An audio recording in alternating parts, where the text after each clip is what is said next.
Welcome back, everyone, to another amazing episode of the Vegans to Live podcast. As always, brought to you by your two favorite vegan co-hosts. We have Brooke Sellers, aka Miss Venus Muscle, myself, John Thomas, aka the Bodybuilding Vegan. And today we have a super special guest, somebody that we already know a little bit, so I'm gonna have to try and forget some of what I know so we can ask good questions. But first, Brooke, how are you doing today? I'm doing good. I'm so excited to have Maddie on. I'm in the thick of prep, so I'm so excited to maybe steal some of your prep tips. Maddie is an IFBB Pro, and for anybody listening, that is a huge accomplishment. That is no joke. She's also an OCB Pro, but IFBB is a whole nother level. That's a really big deal. So congrats and welcome on. Thank you. Thanks for having me. Stoked to join you guys today. Yeah, we're so glad to have you. To put it in perspective, there's one IFBB Pro on this podcast right now. It is an extremely difficult goal. I set my eyes on that like 4 years ago and still have not even come very close whatsoever. Check her out while you're listening on Instagram at Maddie, MADDIE _ Vitality Fitness. Seriously, incredible physique, dude. I'm just a little bit blown away every time I check out your page because you are the look that people are looking for. So I'm sure that comes with its own pressures and whatnot, but also give yourself a pat on the back. You look fucking incredible. And you're vegan. Thank you. So I'm going to pretend like I don't know you, pretend like we didn't have you run through the Vegans Who Lift Academy. I already know a good bit about you, but here we go. Let's start with this. What came first, the vegan or the competitor? Which were you in first? They actually started simultaneously for the most part. I went vegan around the same time that I started bodybuilding. I'd been into resistance training a little bit, but not really very seriously. I played basketball at a community college level and that ended. And then I was doing a lot of like high intensity interval training stuff. And my husband, I met at the time, wasn't my husband, obviously, when I met him. But when I met him, he was like, I think you really like resistance training. And I was like, maybe. And he's like, no, you should just come train legs with me. So that's kind of how it started. And I'd like randomly go with him. It wasn't like I was following a program or anything.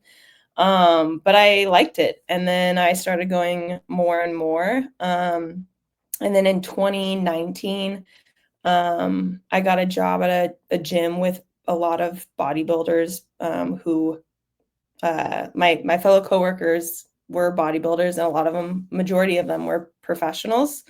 So they were kind of the ones that kind of got me into thinking about bodybuilding. I had never really considered doing it. I was just lifting because I liked it.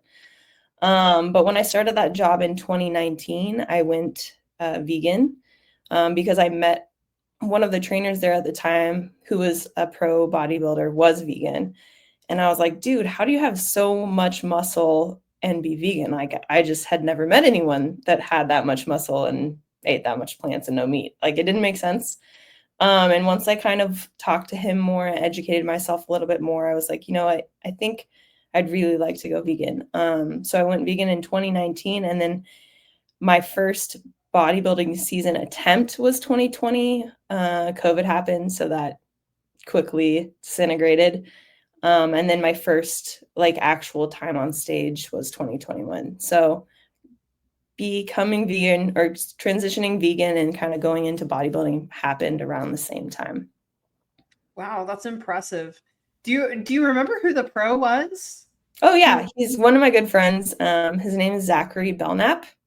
And yeah, like I said, he's also a pro bodybuilder with he's a WMBF pro, so also a natural organization.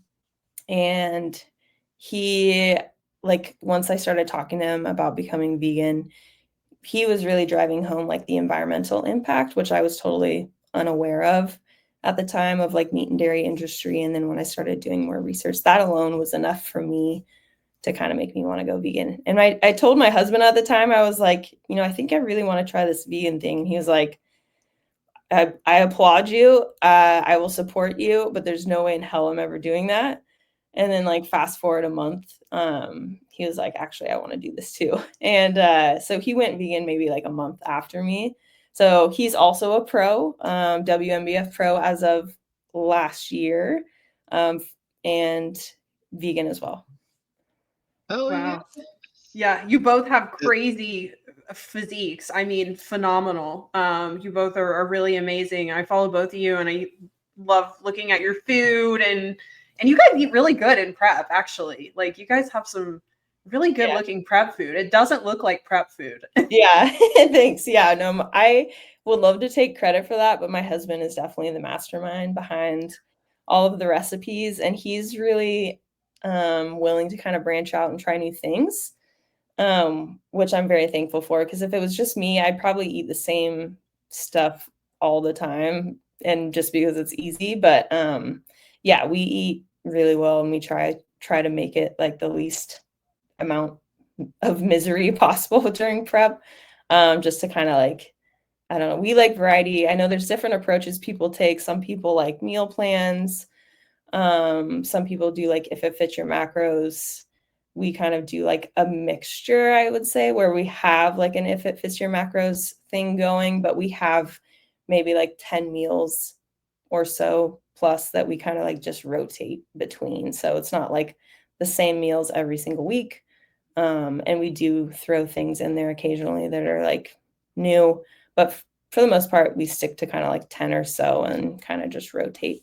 And yeah, we get a lot of our inspiration also from you, Brooke, because you also have a lot of recipes. I feel like the longer you're vegan and the more like pages you follow, you're just like, oh, that's a really good idea. I never thought of using say like vital wheat gluten in this recipe or whatever. And you just figure out little hacks and tricks to kind of make things higher protein.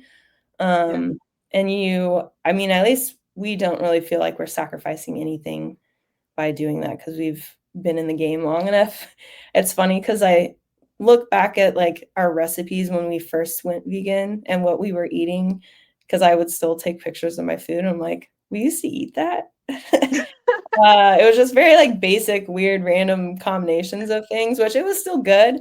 But I feel like the more like people that you follow on social media that have those like recipes, you kind of just get more ideas, and then you can get creative with it and make it your own. So Oh yeah, it's like a big melting pot. Like even me, like everything that I've learned about vegan cooking and like being macro friendly, it's like I've learned I've learned a good bit from John actually. John, I love your recipes because they're just so easy, they're so simple. Like I always feel like I know John's recipes are written by a guy because they're just like so straightforward. Like your banana bread is like vital wheat gluten, bananas, and protein powder. Like it's just like so easy. So it's like all my recipes are like John, Natalie Matthews, Nisha we had on last time. It's just like a big melting pot of all these awesome people I follow. So yeah.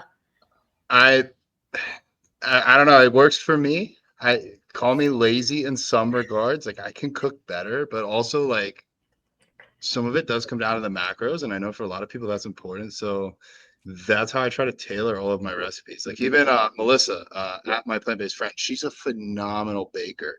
She ran like a baking company for a while. But like we were gonna bake the other day, and I was like, I don't want to go get flour from the store. I'll just use oats, and I don't really want to use sugar, so I'll use a little bit of applesauce. And like I completely watered down her recipe, and I've tried her full zucchini bread, amazing zucchini bread cake, and it was great. And this one was like 85% as good, but with like a quarter of the ingredients. And she was like, I can't believe we did that. I'm like, well, it works. We put it up on my YouTube channel. It's like that slightly healthier version. But yeah, I don't know. I try to make this as easy as possible because I know I won't use them otherwise. I think Brooke and I kind of like steal back and forth. She uses my banana bread, and then I made the seitan buns the other day again because they're just so easy and so high in protein. Funny story though, I had never used TVP or seitan until around 2020, 2021 when I hired John Izzy. He put those both in my meal plan. I was like, oh no, I don't have to make either of these now. I can't imagine like not having TVP or seitan somewhere in my diet, at least most days of the week. I gotta ask, and we keep everything as open and honest on here as possible. And I already cleared this question earlier, but you mentioned you are a natural bodybuilder. That is correct. I am. Mind blown. If you asked me to bet money and I wasn't able to talk to you, if people go look, if you still have the same profile picture pinned on, or maybe not profile picture, but one of her pinned posts, incredible physique, dude. Incredible physique. Not just vegan, not just natural or not. Like, even if you were enhanced, still incredible physique. So I think that people should go look at you and think, if I have great genetics and I work my fucking ass off and I'm vegan, this is like pinnacle of where I could be at. I'd be surprised to see many people much past this. And I know you off air as well, so I don't think you're just bullshitting to us. I don't think you really have anything to gain from that, but I think what you will get people that'll push back and be like, well, you compete in the IFBB, so you must be using stuff. Yeah, anyway, I already get like comments on different posts that I post, and people will make steroid accusations or comments. And I'm like, honestly, I'm flattered that you think that, because as a bodybuilder, that is like a natural bodybuilder, that's the best kind of compliment I can get. So thank you. But all of the, like the federations the other federations, the OCB, WMBF, they all have very stringent drug testing policies, and they also make you do a polygraph test, both of which I passed with flying colors. So yeah. What's your stage weight? Like 131 ish. Yeah. I'm 5'4" 3/4. Yeah, it's a lot of muscle. Yeah. I'm sure people probably look at your photo and they probably think like, wow, like, oh my gosh, she's probably like, I don't know. Who knows? But you're very like dense. Yeah. You have a lot of dense muscle. Yeah. According to like BMI, I'm usually obese. Yeah. You gotta love it. I know my BMI is overweight, and I'm just like, really, God, can we get rid of this at some point? This is such an outdated measure. Yeah. And straight up obese. Well, it's meant for populations, and so it's really silly when doctors are like, oh, your BMI. It's like, your BMI should be like the state of Florida's BMI, not one single individual. What I want to say here too, I think it's interesting that you looked at the environmental side on your path to veganism, because when we look at it, traditionally bodybuilders are about as bad as you can get for the environment. Because if you're just like 400 pounds and obese, one, you're probably going to die early, but you're probably also eating like a lot of potato chips and baby things that are like inherently vegan on the side. Bodybuilders, though, if you're trying to be a competitive bodybuilder, you're eating a lot of, if you're not vegan, you're eating a lot of animals. And so it's probably arguably one of the worst lifestyles for the environment that you could have. So much so to the point that even being a vegan bodybuilder, I've been called out numerous times, actually once this last week, and told politely that I was not vegan, because you can't be a vegan bodybuilder because bodybuilders eat more food than regular people, even vegans. So you're technically not vegan if you're a vegan bodybuilder. That person is in their very narrow mind. If I was a bodybuilder that had no social media, and same with the rest of us, and we just locked ourselves in a closet and ate, aka rabbit food, and ate a lot of it and just bodybuilded, then technically we're using more resources and not improving the world. But I think the three of us here, we are very public vegan bodybuilders, encouraging other people to go down this path. And I think that alone definitely offsets a little bit of extra food. But I just wanted to rope that all around to, you went into a lifestyle that could have been extremely more detrimental for the planet, and now kind of conversely flips over, probably inspiring a lot of people to be vegan, both maybe people that had never done bodybuilding because they just see your physique and are blown away, but also people that are into bodybuilding and realizing, kind of the same as it was shown to you, you don't have to kill animals to get fucking jacked. So I just wanted to say all that. That was all in my head. Yeah. I think it's fun to surprise people, because people kind of assume when you're a bodybuilder that you're going to eat a lot of meat. Like just the other day, I was talking to a guy at the gym, and he was like, yeah, so like, what are your favorite types of protein? And then he started listing off like all the different proteins he had that day, and like his cut of steak and like blah, blah, blah. And he's like, so how about you? And I'm like, I like plants. Like, I don't eat animal products actually. And he's like, no shit. Like, it's hard. It's like blows people's mind that that's like possible. And I feel like because we are around or we get to talk to, luckily, other vegan bodybuilders. It is kind of like a small niche, but because we do get to communicate with one another, to us, maybe it doesn't feel like as mind-blowing because we know that it's possible, but there's still like a large percentage, I think, of the population that just doesn't know that that's a possibility. So I think we're kind of like walking billboards or advertisement for that. And it's kind of fun to like break the news to somebody and be like, yeah, you don't need animal products to be competitive, strong, healthy. Yeah, I And always think here we are in 2025. Like you're exactly right. I'm surrounded by people like you and John. Like these are the people I interact with on a daily basis. Like these really like fit, healthy vegans. And I'm just like, it's 2025. Like everybody knows you can be a fit vegan now. But then every day, I'm reminded, like I'll have a call with a potential client. And I mean, I have a call every day with somebody who tells me they hired a coach and that person told them they couldn't reach their goal without eating meat almost every single day. And it's crazy. Or like, yeah, I'm at the gym and somebody's like, God, you're really looking good. Like, wow, you must be getting close to your show. What are you eating? And I'm like, I tell them a little bit about what I eat. And they're like, wait, you don't eat any like whey or like ground beef or anything like that? I'm like, no, I'm vegan. They're like, you're vegan? Like what? So you're right. It's like we're in this little world where, and like your partner's vegan too. So I'm sure like it's easy to forget that, yeah, people don't realize that you can be really muscular and fit as a vegan. But I do have to give you like the generic question. I'm very curious where you get your protein. What are your favorite vegan protein sources? I like probably seitan and tofu the most. So the majority of the time I will have at least one of those in my meals for the day. But I also like TVP. We do a lot of soy curls. Those are kind of like the main staples. And then say grace, I actually didn't know about until you guys started promoting it. And I think actually my husband won a giveaway from you, Brooke. It was like a 5-pound tub. And it was so good. That was the first time we'd actually ever had it because we've been looking at buying some, but we weren't really sure about it. And it's super good, phenomenal, super high protein. Macros are like exceptional.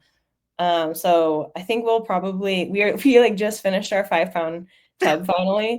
So we'll probably maybe not get a 5-pound tub, but we'll definitely get more of that soon, I think, and start keeping that kind of more in the rotation. But yeah, and then like a lot of veggies, dark green veggies that I'm eating have protein in them, and beans and grains and stuff. But for like protein, I'd say tofu, tempeh, seitan are kind of like my faves.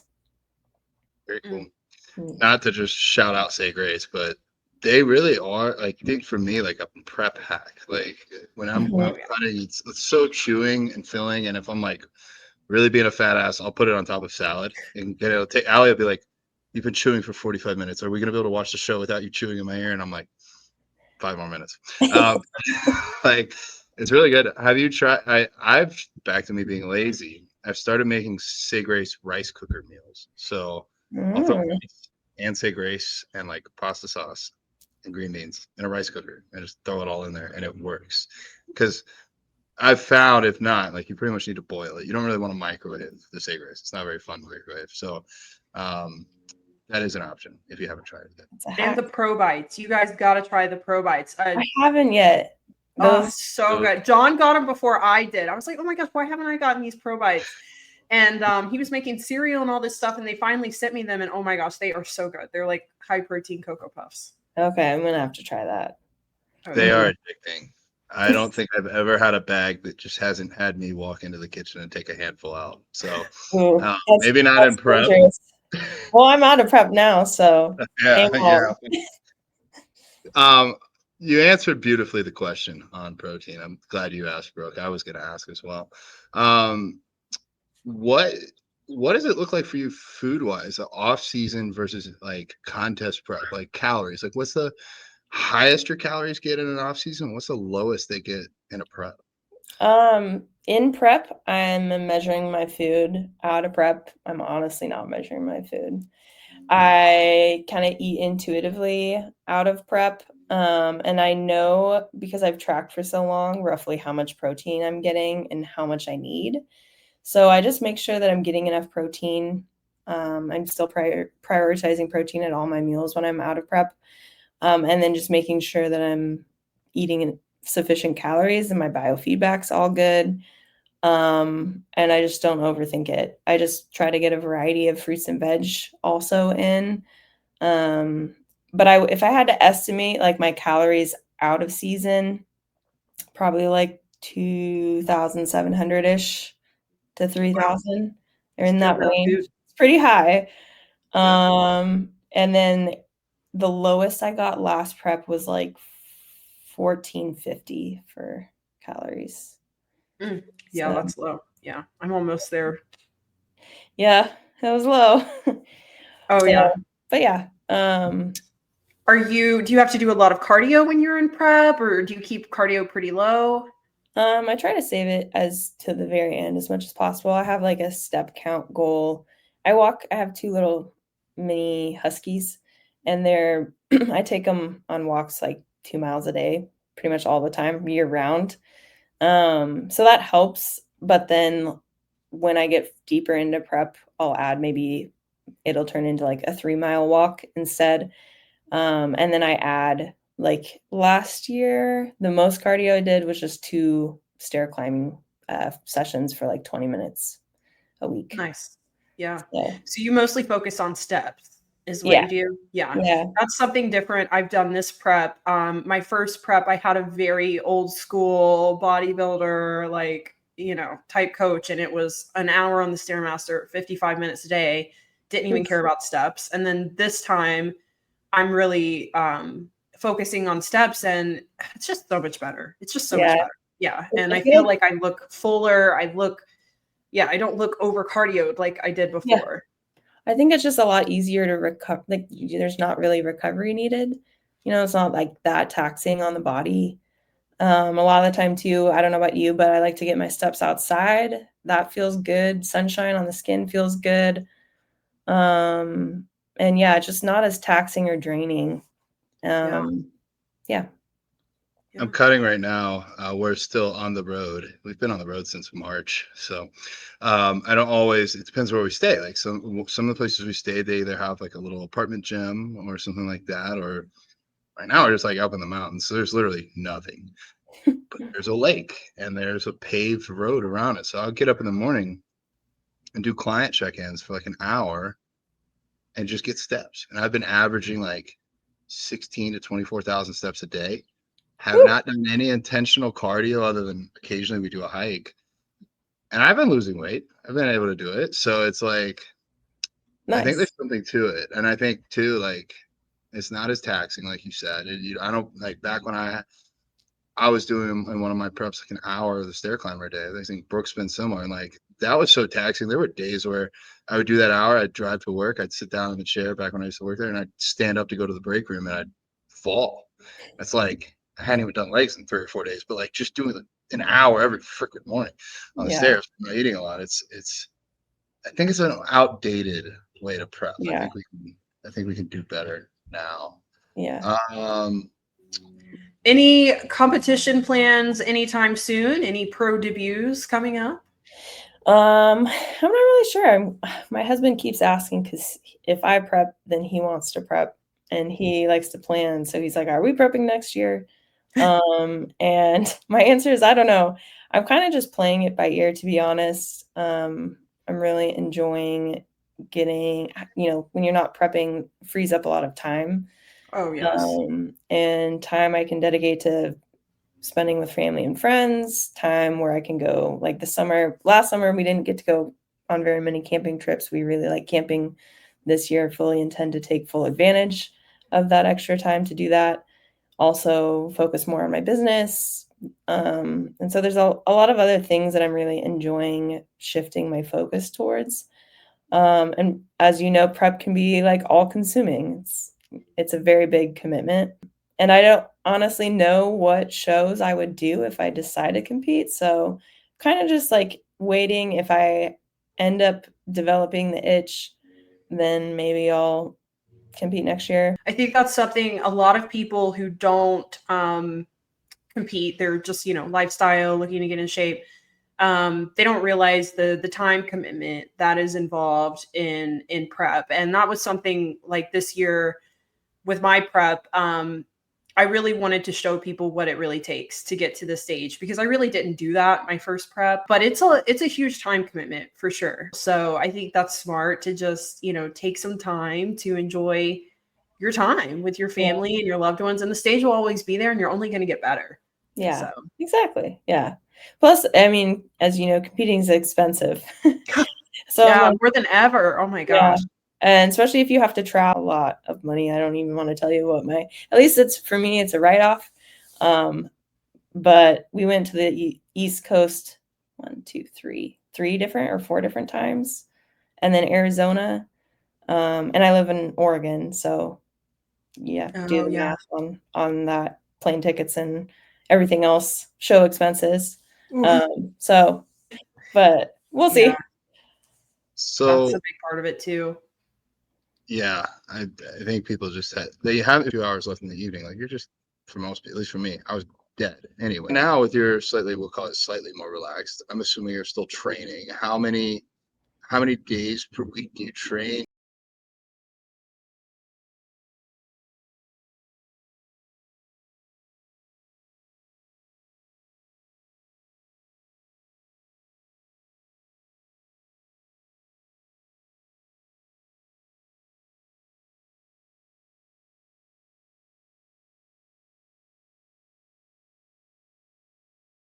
I'm always training. I don't really ever take breaks from training.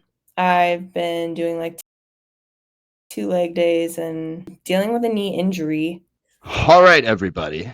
Maddie, part 2, because part 1, there was a nationwide outage on StreamYard, our recording service, which has been great so far, but on that day it did not work. Maddie was telling us where she's currently at with her knee injury and how that's been recovering, and then was like literally opening her mouth to speak about working at her gym in person and how long she had been there, and kind of, I think she gets into the community and stuff. I have a little bit of memory of this, but you guys don't, because of obviously you couldn't hear it. So we're going to try to recreate this, but honestly, it's hard to recreate the same exact magic of the first time. So we're just going to create some new magic this time. And I don't know, maybe we'll talk about the same things, maybe not. But if you want to tell Maddie, just because I'm sure some people would be interested, what are you doing for work? Are you still training at the gym? Are you still coaching online? Like, where are we at there? And we'll just dive back in. Sure. I'll try my best not to repeat myself, because I don't remember exactly what I've said so far, but yeah, I am working in person and I'm working online. I'm training people in person Tuesday through Friday, and then Mondays are kind of my reserved day for online clients. So if you're interested in training, I do have availability for a few more online people. You can find me on Instagram at Maddie_Vitality Fitness. You can just shoot me a DM, or I have a coaching application on my site. So, yeah. Sweet. Awesome. So tell me, from your standpoint, are you enjoying the online coaching? Because correct me if I'm wrong, but you started with in-person, right? Yeah, I definitely started with in-person. I'm working at a gym that's like mostly a bodybuilding gym. And so we have a lot of like general pop people, but then we also have some bodybuilders. And I've worked there so I'm going on 6 years. And I just recently actually started the whole online coaching thing about almost coming up on a year and a half, 2 years. And I've really enjoyed it. It's given me a lot of flexibility. I get to work from home on Mondays and have my dogs sit at my feet, which is really great. And my reach is a lot broader now, just because I'm able to, I would say like majority of my in-person people are meat eaters. And there's only so many vegans in Eugene, Oregon. So it's been really great, because a lot of my online clients are vegan. So it's fun to work with more plant-based people. But yeah, so the whole online coaching thing, I've wanted to do it for a long time. just was really busy, but I finally took the leap. And I'm really glad I did, because it's been a lot of fun. And I actually don't know if I talked about this already or not on the podcast, but shout out to you guys. I want to plug you guys for the Vegan Coaching Academy, because I did your guys' course, just finished recently, and it was very, very helpful. So anyone who's contemplating jumping into that or wanting to improve their business, highly recommend. Yeah, it was just a really useful experience. I feel a lot more confident now, just using my online platforms, with my marketing, just in general, all around. Really, it was a super useful experience, and really fun to be surrounded by other people who are also trying to elevate their business. It's just really motivating, and I needed that push. So shout out to you guys. Thank you for all of your help. And yeah, one thing too that I mentioned also on the last pod that didn't get recorded was, you can really be like all levels of, like, you obviously have to have a little bit of base knowledge in health and wellness, or whatever, coaching you're trying to do. But even if you haven't started your business and you're just thinking about it, the Coaching Academy is like a really great opportunity for you to build. And so I would say that you could have a lot of clients already, or you could have no clients at all. Anyone that's looking to just start and or elevate their business, it's a really great opportunity. Oh, well, thanks. That's some great feedback. And well, we are launching our next academy this summer. So when this episode goes out, we'll still be accepting applicants. So if anyone listening is interested and wants to have a similar career path to Maddie and me and John, we'd love to have you. But yeah, Maddie, you're awesome. You've done awesome. And as soon as, me and John came across your profile, we were like, oh my gosh, we really hope she signs up, because she has, you have an amazing physique. You have, tons of medals. You're a very well decorated competitor. And, you have all the skills, you know how to get results. So exactly. It's like, we're just here to really help you take all of your talent and your skill and put it online, because I think that's the hard transition for a lot of people, is taking what's in their brain and then making it virtual, Yeah, totally. Yeah. I would agree. Sorry. Oh, I was just going to ask, Eugene, Oregon, were you born and raised there? What brought you there? I was actually, and I left for a while, and then I came back and I met my husband here. We both worked at Sports Authority back in the day. It's no longer. It's like a Dick's Sporting Goods for those that aren't familiar. Oh my gosh. It's Yeah. been a long time. I used to get my shoes there. They're Yeah, gone it was now. great. Yeah. Honestly, we got a 50% discount working there. Nice. So I had no paycheck. But yeah, he asked me out. I turned him down. No way. Friends, and he was like, okay. So he was more in it for the long game, and worked in his favor. He was persistent, I guess. Oh my gosh, that is so cute. Since we met here in Eugene, my family still lives here, so I just stayed. Yeah. Oh, I love it. That's really awesome. cool. We didn't get this last time. New Magic. I don't remember. I know we talked a little bit about him, but we didn't have the backstory. So who went vegan first? I went vegan actually after working. Okay, rewind. Ethan was the one that got me actually into lifting. I had never really lifted before. I played basketball at a community college level, and I swear this is going to connect. But I was doing, like, after basketball, I did high intensity interval training, but it was all body weight, and I was teaching classes. And Ethan was like, I think you'd really like resistance training. And I was like, eh. He's like, just come with me and do a leg day. And I was like, all right. So I went with him, and I was like, oh, that was actually pretty fun. And then, like, I would go sporadically. I didn't really follow a program necessarily. But then I started going more and more, and I really liked it. And then I got a job at Genuine Fitness, which is where I now work. And then I'm like, where was I going with this? What was the original question? Sorry, You're telling us who went vegan first. Oh yeah. So then I met I met one of my coworkers, Zachary Belknap, and he's a vegan professional bodybuilder. And I started asking him a bunch of questions. And originally, what really made me want to go vegan was the environmental impact. I just before didn't really know how the animal agriculture business was impacting the earth quality. And that was what made me really want to go vegan. So I went home and I told my husband, I'm like, I think I want to go vegan.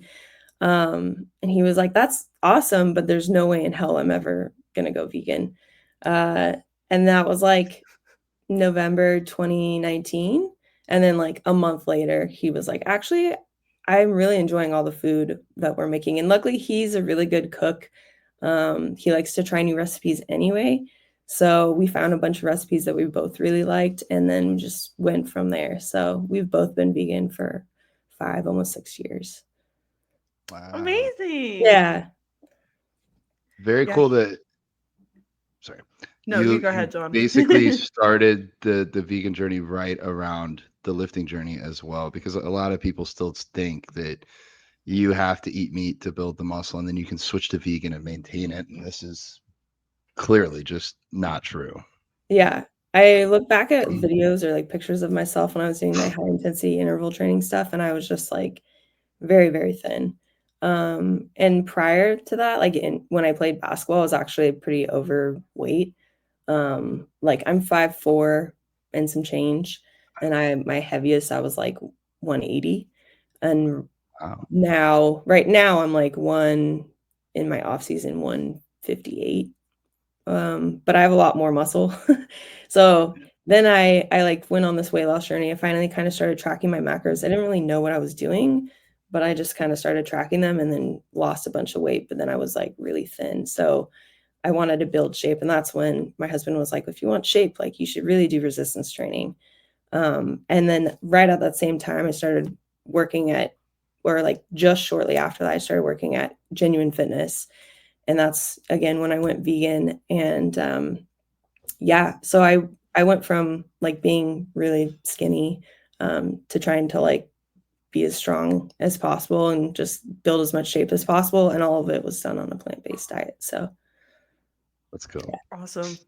So something we talked about with one of our guests, Amanda Sevilla, I'm sure John, you'll remember.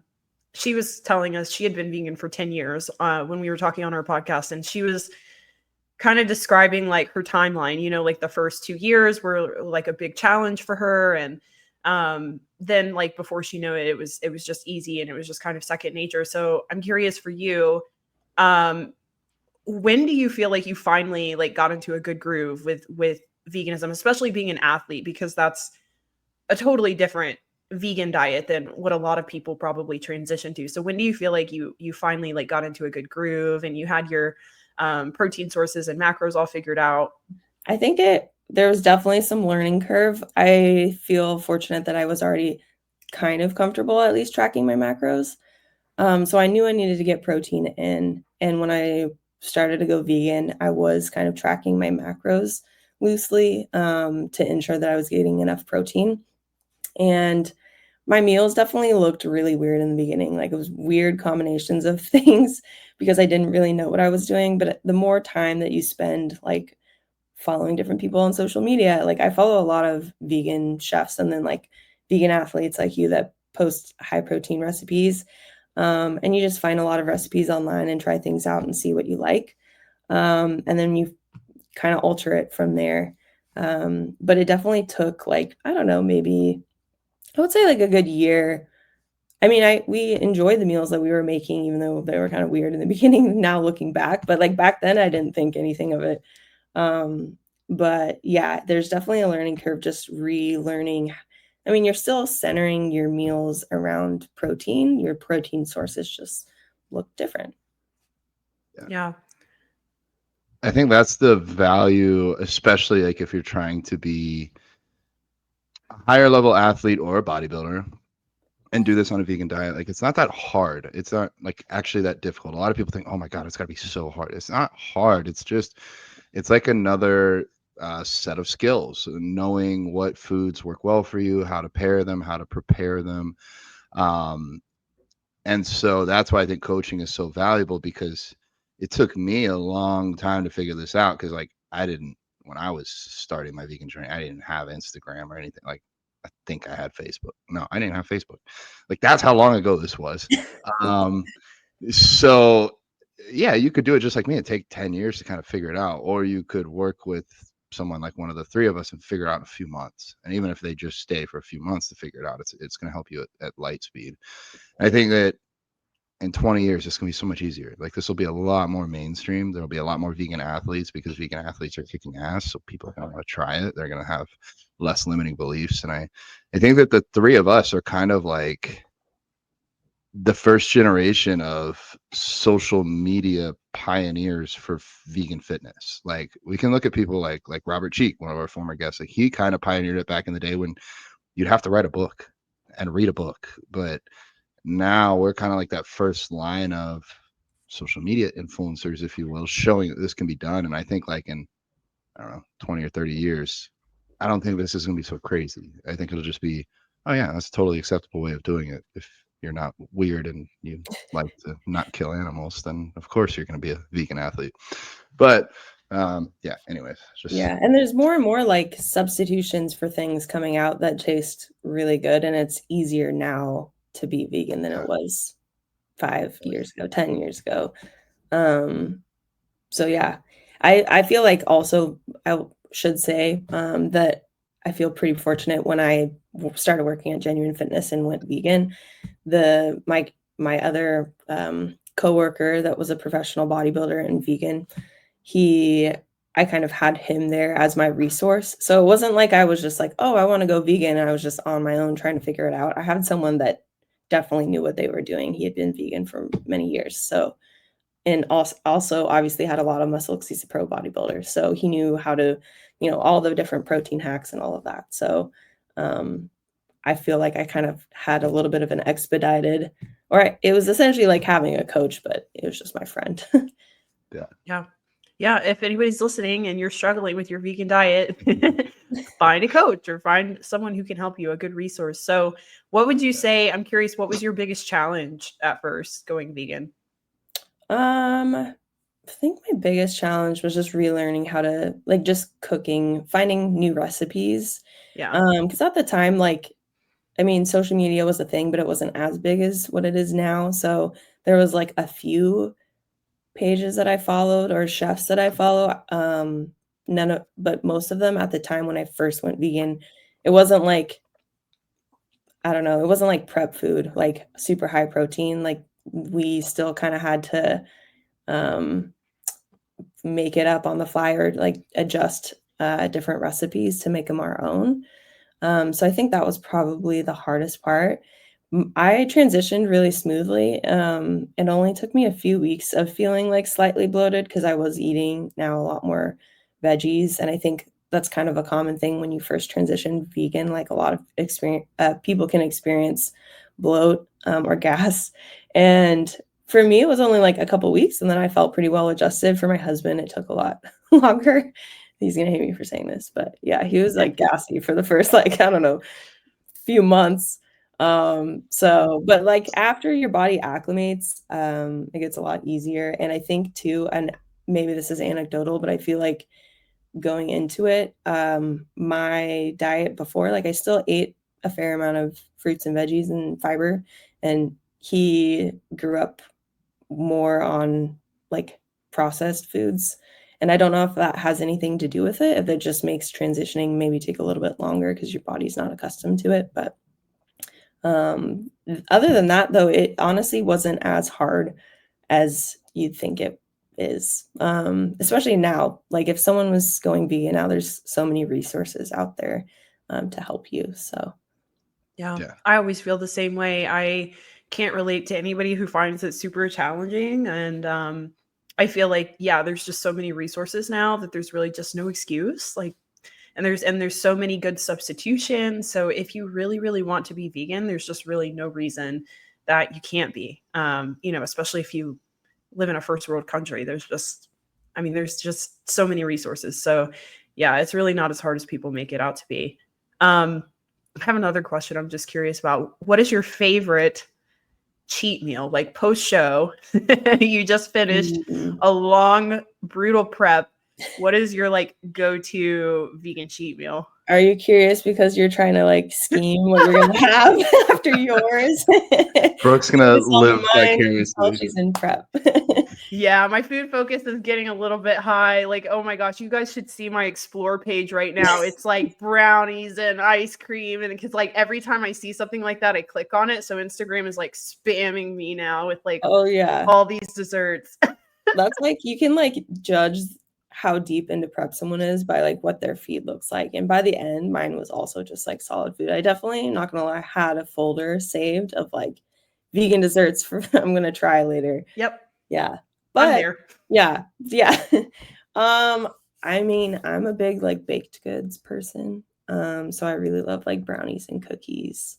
And Cinnaholic, I don't know if you guys have one anywhere near you. Have you been to Cinnaholic before? Oh yeah.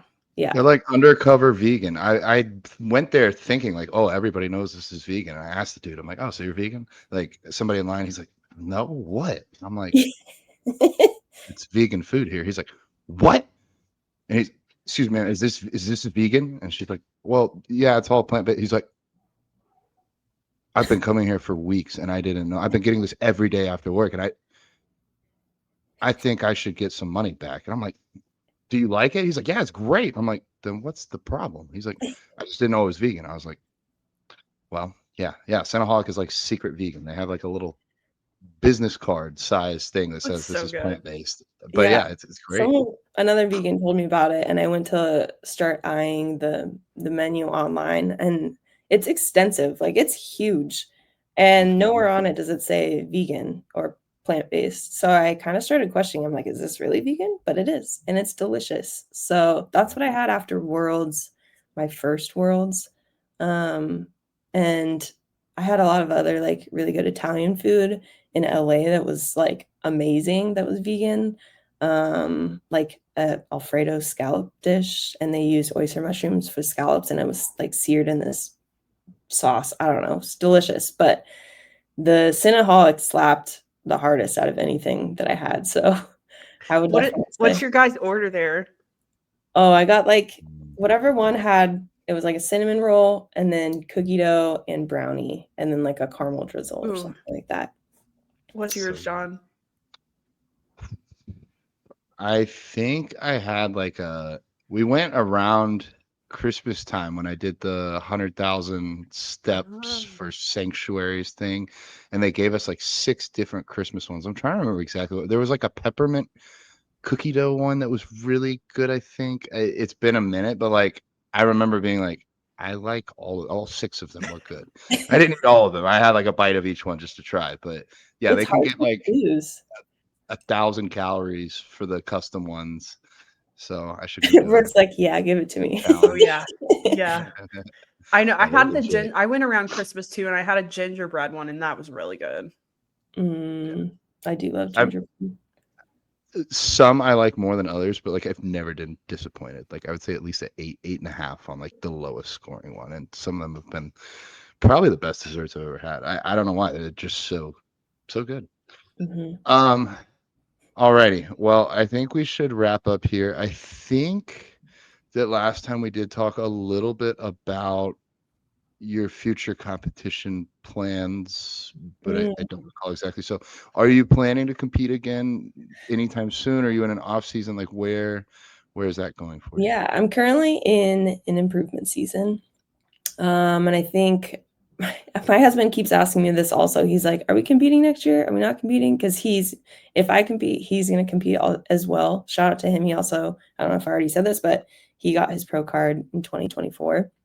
And so potentially we might compete next year. But I'm not sure. I'm just kind of playing it by ear. There's a lot of things that like prep is all consuming and it takes a lot of time. And so now I have a lot of like free time to do other things like work on my business and go camping and spend time with family and friends. And so I'm kind of just playing it by ear. If I end up getting that itch, then maybe I'll scratch it in 2026.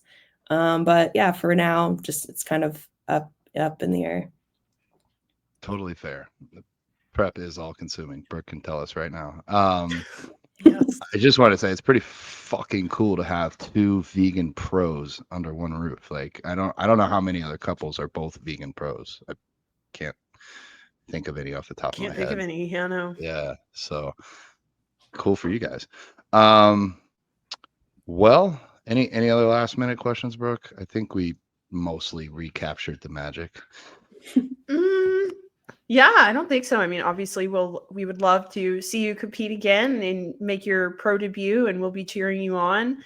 And yeah, you've done amazing, and we're so proud of you and all you've accomplished since the academy. And we just are so proud. We can't wait to see you continue to grow and do your thing. Thanks, guys. Thanks. I'm excited to see you compete too. Well, how many weeks out are we now? Oh God, I'm 3 weeks, almost 3 Woo! weeks. Yeah. That's exciting. I know. Yeah, I'm feeling it. I'm really feeling it now. I've done really good up until this point, and now it's like all hitting me, and I'm like, "Ooh, yeah, this is prep." Yeah, you're almost there.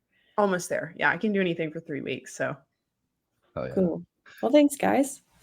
Yeah. Make sure you guys go check out Maddie. We will put her links below. Seriously, Maddie, not blowing smoke up anybody's ass. One of the best physiques I've ever seen from a natural bodybuilding perspective, vegan or otherwise. Like it, honestly, as a coach, it blows my mind that you are natural, but I believe it. I don't have any reason to not believe it. I think you are, if somebody wanted to be a natural bodybuilder and reach the top rungs, like you are a good example for them to follow. So keep being you, whether or not you compete. We love you. This is really cool to get to know you from the academy and then get to bring you on the podcast. And I'd love to come out there and try some food. I think we did talk about that. I'd love to come and try some food out near you. So if Allie and I are able to get our road trip out that direction, probably next year, we'll hit you up as long as you're not in prep. Well, we'll hit you up either way. But if you're not in prep, I'll just go and watch you eat really good food. we need to get your hubby on too, for sure. Yeah, that'd be fun. This has been an awesome episode. Go follow Maddie. We will see you guys on the next episode, and have the best day ever. Woo.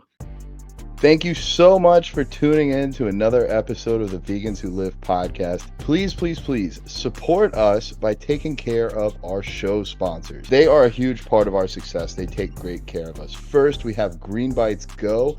You can use code #VegansWhoLive to save 25% off your order. That is the biggest deal they give literally anywhere. And we also want to give a special shout out to our supplement sponsor, Veg Nutrition. And you guys can use code VegansWhoLive to save on your order. Thank you guys so much for tuning in. Make sure to like and subscribe so that you don't miss any other episodes.